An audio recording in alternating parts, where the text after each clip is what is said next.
하나님이 우리를 부르셨습니다. 요즘 우리가 사는 이 세상이 만만치 않다고 이야기를 합니다. 경기가 많이 안 좋을수록 사람들은 우리가 가진 자원들을 가지고 그 자원을 어떻게 활용할 건가에 대해 많은 관심을 쏟아붓는다고 합니다. 지난해 20대부터 50대 사이에 성인 남녀 1000명을 대상으로 조사를 했습니다. 이렇게 자원을 효율적으로 써야 될 때 현대인들은 어떤 자원을 가장 소중한 자원으로 생각하는가 이렇게 물었어요. 그런데 그때 반응한 사람들의 이 통계를 보면 시간이 제일 중요합니다 라고 반응한 사람이 82.4%로 조사가 됐어요. 그래서 또 한 가지 질문을 던졌어요. 만약 시간이 곧 금이다 라고 많은 사람이 이야기하는데 이 생각에 동의하십니까? 라고 질문을 던졌더니 77.7%가 맞습니다. 시간은 곧 금입니다. 라고 이렇게 대답을 한 겁니다. 우리 모두에게는 24시간이라는 동일한 시간이 주어져 있습니다. 그런데 이 시간을 얼마나 효율적으로 사용하느냐에 따라서 그 사람의 미래가 준비되어지고 또 그 사람이 나아갈 삶의 방향이 결정되어진다는 겁니다. 오늘 우리 사회를 분초를 앞서가면서 시간을 전략하고 그 시간을 어떻게 활용할 건가를 고민하는 분초 사회라고 이야기합니다. 분초 사회에서 핵심이 있다고 하면 시간을 어떻게 하면 효율적으로 쓸 건가 합니다. 그래서 우리는 이거를 시간의 가성비, 시성비라고 이야기를 하는데 이 시성비를 아주 잘 살리는 방법 가운데 하나는 낭비되는 시간을 줄이는 것, 시간이 허투루 쓰여지지 않도록 잘 관리하는 것이 이 시성비의 본질이라고 이야기를 합니다. 여러분들은 어떻게 시간 관리를 하면서 학업을 해가고 있습니까? 예수님도 예수님의 사역을 통하여서 우리에게 보여주신 부분은 시간과 분초를 다퉈가면서 사역을 하셨고 제자들을 길러내셨고 한 사람 한 사람을 하나님의 사람들로 세워주셨어요. 그때 그 예수 그리스도의 모습을 묘사할 때 성경의 저자들은 예수 그리스도와 그의 제자들이 얼마나 분주하게 사역을 했는지 분초를 다퉈가면서 사역을 했는지 식사할 겨를도 없었다 이렇게 기록합니다. 분명히 오늘 우리 사회가 분초 사회라고 얘기하지만 시대를 놓고 볼 때 자신이 무엇 때문에 이 땅에 왔는지 그리고 무엇을 위해서 살아야 되는지를 아는 사람들은 분초 사회를 살았다라고 생각합니다. 그런 점에서 오늘 우리들도 다시 한 번 더 하나님 앞에서 우리에게 주어진 시간들을 어떻게 사용하며 무엇을 위해서 시간을 투자하고 분초를 다퉈가면서 학업에 집중하고 있는가 한번 되물어 보아야 될 시간입니다. 우리가 함께 읽은 이 본문의 말씀은 예수님께서 한 중풍병자를 치유하시는 이야기지요. 가버나움에 예수님이 들어왔을 때 예수 그리스도에 대한 소문이 이미 파다하게 퍼져 있었습니다. 예수 그리스도가 가르치는 하나님 나라의 도리를 배우기 위해서 많은 사람이 모여들었습니다. 이 중풍병자에게도 친구들이 적어도 예수님을 만나면 이 한 중풍병자의 인생이 바뀔 것이다 라고 확신했어요. 그래서 그는 여러 사람들의 손에 들려서 예수님 앞으로 인도되어 옵니다. 그 중풍병자를 보신 예수님은 그 중풍병자와 함께 나온 사람들의 믿음을 보시고 제일 먼저 그 중풍병자를 향하여 작은 자야 내 죄 사함을 받았느니라 분명하게 선포합니다. 그런데 여러분 이 광경을 지켜보고 있었던 예수 그리스도에게 하나님 나라의 도를 배우기 위해서 나온 사람들 가운데 약간 삐딱하게 그 자리에 앉아있는 사람들이 있었습니다. 서기관들, 종교 지도자들이 있었던 게 분명합니다. 이들이 예수 그리스도의 도를 듣기 위해서 나왔기도 했겠지만 또 한편으로는 도대체 저 사람이 어떤 것을 가르치길래 수많은 사람들이 저를 따르는가, 그리고 그가 설교한다고 하면 많은 사람이 저렇게 모여드는가, 여러 가지 조사를 하기 위해서도 왔던 것 같습니다. 그들은 오늘 5절 말씀에 있는 것처럼 예수님께서 이 중풍병자에게 작은 자야 내 죄 사함을 받았느니라 라는 이 말을 선포하는 순간 그러면 그렇지 아마 무릎을 쳤을 겁니다. 뭔가 이상하다고 해서 자기가 하나님인 것처럼 도를 넘어가면서 자기 마음대로 저렇게 하니까 사람들이 따르지. 여러 가지 생각들을 했을 것입니다. 그리고 그들의 마음 가운데 한 가지 분명하게 떠오르는 제 몫은 예수가 신성모독죄를 범하고 있다라는 이 생각이 분명하게 들었던 겁니다. 우리의 마음과 생각을 꿰뚫어 보시는 예수님은 이 서기관들의 마음을 꿰뚫어 보셨습니다. 그리고 말씀하십니다. 한번 생각해봐라. 이 중풍병자에게 내 침상을 들고 걸어가라는 말과 내 죄가 사하였다는 이 말 가운데 어느 것이 더 쉽겠느냐? 라고 묻습니다. 아무도 대답은 하지 않습니다. 이어서 우리 주님은 분명하게 얘기를 합니다. 내가 더 어려운 일을 선택하고 이렇게 이야기하는 것은 이 일을 통해서 내가 하려고 하는 일이 있다는 겁니다. 구절을 보면 그래서 인자가 이 땅에서 죄를 사하는 권세가 있음을 알려주기 위해서 죄 사하는 권세를 먼저 사용하셔서 이 중풍병자의 죄를 사해 주셨다라고 말씀하고 있는 겁니다. 의도적으로 목적이 있어서 죄 사함 권세를 드러내시기 위해서 먼저 이 중풍병자의 질병을 고쳐준 게 아니라 죄 문제를 해결해 주셨다는 겁니다. 분명히 이 사건을 통하여서 오늘 우리들에게도 예수님은 무언가 의도적으로 한 가지 질문을 던지는 게 있습니다. 너희는 무엇을 너희의 삶의 원리로 삼고 살고 있느냐라는 거죠. 우리가 살아가는 이 세상이 분초 시대고 여러 가지 이 세상에 많은 가치관들이 우리를 공격해 오는 이 시대에 너희는 무엇을 너희의 삶의 중심 원리로 삼고 살고 있느냐라고 질문을 던지고 있는 겁니다.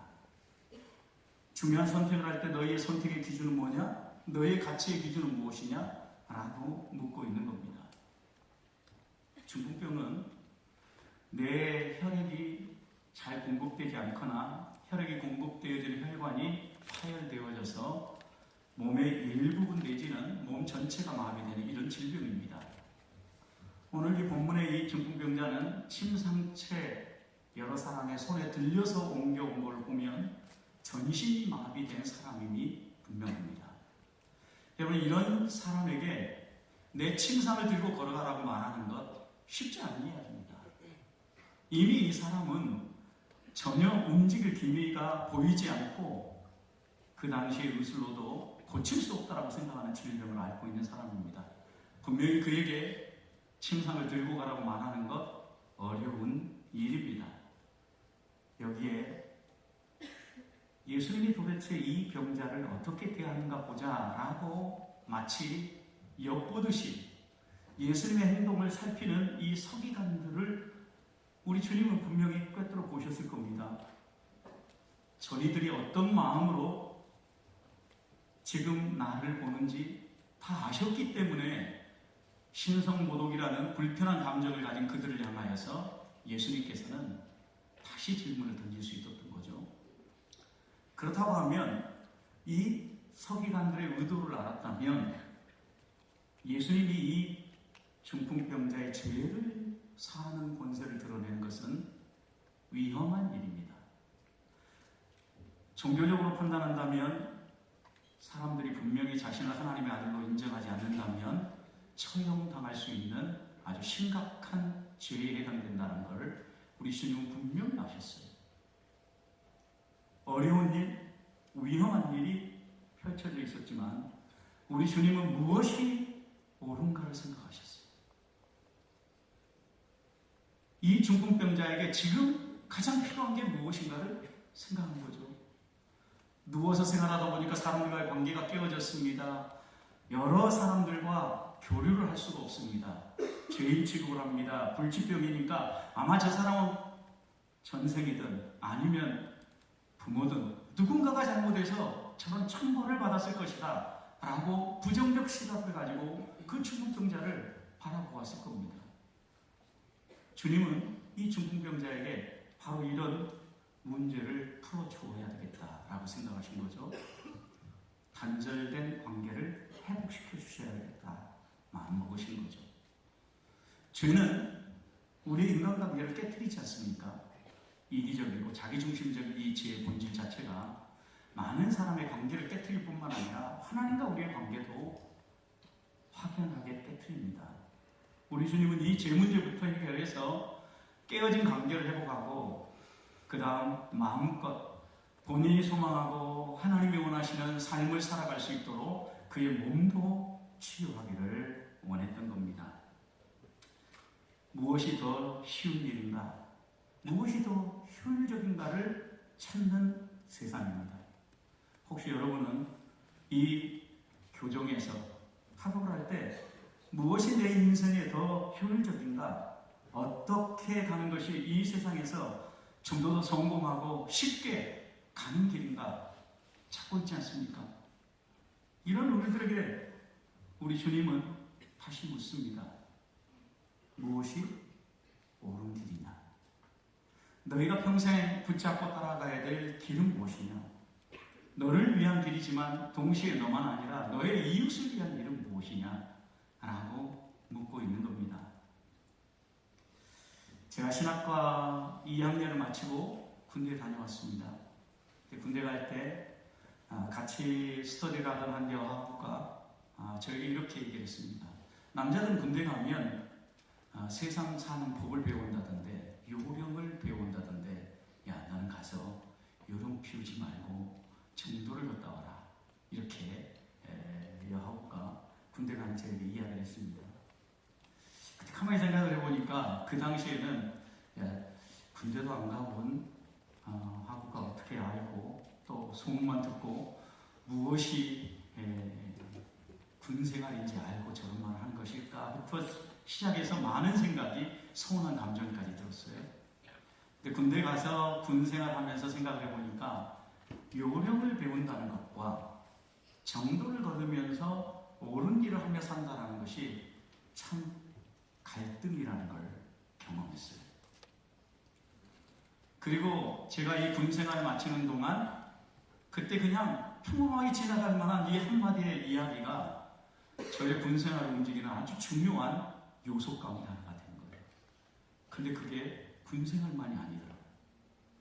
군대를 제대하고 학업을 이어가고 또 교회에서 사역을 하고 또 하나님의 일들을 감당한다고 일을 할 때 저게 항상 질문이 던져졌던 것은 너가 지금 어떻게 하면 이 일을 쉽게 할 수 있는가를 생각하고 요령을 부리는가 아니면 하나님이 원하시는 이 일은 무엇인가 그리고 너가 하는 이 일을 통하여서 성도와 이웃과 이 세상에 주를 알지 못하는 사람들에게 무엇이 옳은 일인가 이 질문이 저절로 던져지더라는 겁니다. 여러분은 여기에서 공부하면서 연구를 할 때 무엇을 위해서 여러분의 시간을 들이고 또 무릎을 꿇고 또 성경을 보면서 하루하루 여러분의 삶을 펼쳐가십니까? 분명히 한정된 시간이기 때문에 효율을 생각하지 않을 수 없습니다. 한정된 자원을 가지고 가장 효율적으로 사용하는 것, 지혜로운 사람일 것입니다. 이런 지혜가 우리에게 필요하지만 이 지혜가 경계를 넘어서는 순간 간교함이 되어지고 간사함이 되어진다는 것을 기억해야 합니다. 그 경계를 넘어가지 못하도록 붙잡아주는 것이 무엇이겠습니까? 오늘 우리 주님이 던진 것처럼 무엇이 더 쉽겠느냐? 왜 너희는 쉬운 일 그리고 너희는 왜 너희 생각에 옳다고 생각하는 일들을 추구하며 살려고 하느냐? 그것이 아니라 하나님이 원하시는 일이 무엇이냐?